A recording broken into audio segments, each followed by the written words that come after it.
इस आदमी ने कई दिनों से खाना नहीं खाया है। उसने नारियल के उपहार से चट्टान पर प्रहार किया और चट्टान के सबसे तेज सिरे का उपयोग करके उसे तोड़ दिया। जब तक पत्थर कई टुकड़ों में टूट नहीं गया, उसने तोड़ने के लिए एक तेज छड़ी उठाई। अंततः नारियल खोला। नारियल पानी पीना बहुत मुश्किल है, लेकिन पेट भरने के लिए नारियल पानी की मात्रा बहुत कम होती है। इसलिए वह भोजन की तलाश में द्वीप पर गया, लेकिन पानी में चट्टानों ने उसके पैर काट दिए। उसे बस अपनी पैंट को काटकर एक साधारण जूता बनाना था। फिर वह द्वीप की संरचना को देखने के लिए पहाड़ की चोटी पर चढ़ गया। अचानक कुछ ही दूरी पर द्वीप पर एक आदमी था। वह दौड़कर जांच करने गया। यह तो आपकी तरह एक्सीडेंटल कैप्टन निकला। शव बहकर किनारे आ गया। व्यक्ति ने कैप्टन को द्वीप पर दफना दिया और कप्तान के लिए एक स्टेज स्थापित किया, लेकिन वह कुछ भी नहीं है। उसे एक छोटी टॉर्च और जूते मिले जो उसके पैरों में फिट होते थे। रात में उसे सारी रात नींद नहीं आती थी। इन अकेले दिनों में उसे सिर्फ अपनी पत्नी और साथ की तस्वीर याद आती थी। जब वह पेशाब करने के लिए समुद्र तट पर गया तो उसे अचानक बिजली की चमक दिखाई दी। उसने मदद के लिए जल्दी से टॉर्च उठाई, लेकिन वह इतनी दूर थी कि कोई फायदा नहीं हो सका।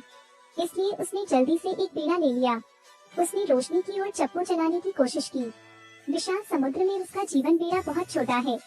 मुझे कुछ ही दूरी पर नाव चलाने में कठिनाई हो रही थी। एक लहर ने उसे मारा और वह किनारे पर बह गया और वापस लौट आया। प्रकृति ने गलती से आदमी को नीचे गिरा दिया। अंततः एक बड़ी लहर उसे बहा ले गई।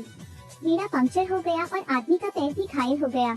वह टूटा हुआ बेड़ा वापस ले गया, फिर भी लहरें गलती से उसे बहा ले गईं।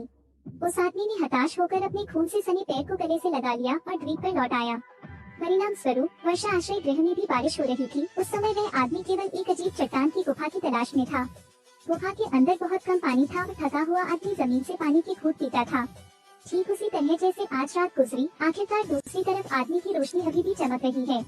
वह द्वीप पर कितने समय तक जीवित रह सकता है? जब उस आदमी ने उसे खोला तो उसके बगल में एक जोड़ी जूते किनारे पर बहकर आए। एक जोड़ी नुकीले जूते मिले, एक वॉलीबॉल भी है। घाव का इलाज करने के लिए नीचे से कपड़ा उठाकर वह आदमी भोजन की तलाश में लगा रहा।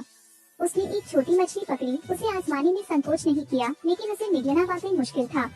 फिर से एक केकड़ा पकड़ा। अब उसे पता चला कि आग की जरूरत है, इसलिए उन्होंने आग के लिए लकड़ी पीसने की सबसे प्राचीन विधि का उपयोग किया।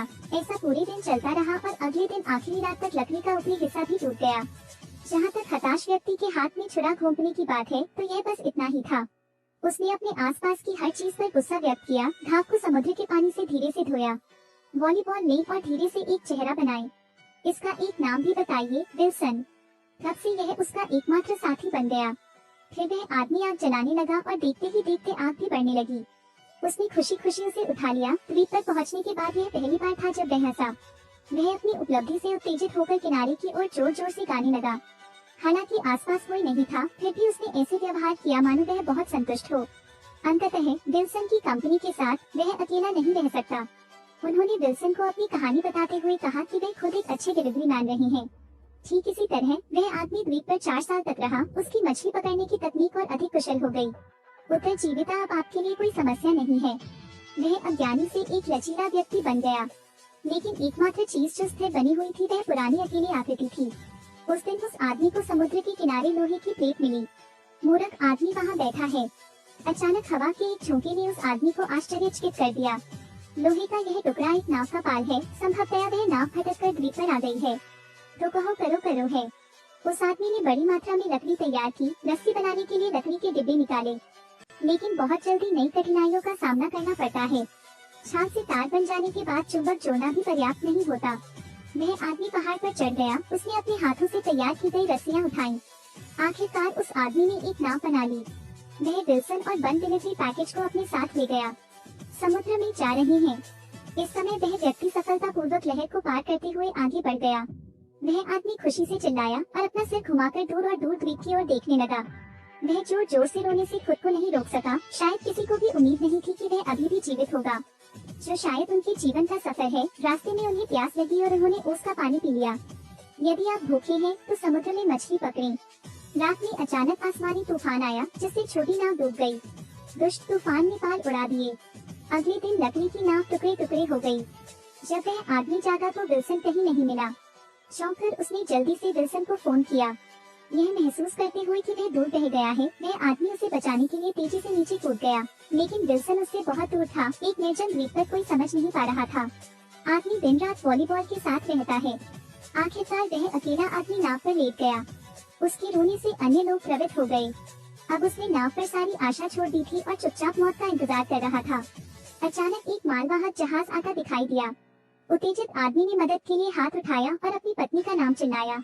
उसके बचाए जाने के बाद उसकी कहानी खबर बनी। समय में बहुत परिवर्तन हुआ। जो चीज उसे अस्वीकार्य बनाती है वह है उसकी पत्नी। किसी और से शादी कर ली और एक बेटी को जन्म दिया और उसका घर और कार किसी और की हो गई है, लेकिन फिर भी उसे अपनी पत्नी मिल गई। दोनों ने एक दूसरे को गहराई से गले लगाया, लेकिन आखिर में वह आदमी अपनी पत्नी के परिवार को नष्ट नहीं करना चाहता था, इसलिए उसने सब सहा। काम जारी रखने के लिए कंपनी में लौटा, 4 साल पहले का आखिरी पल पार्सल लिया और उसे सही पते पर लौटा दिया।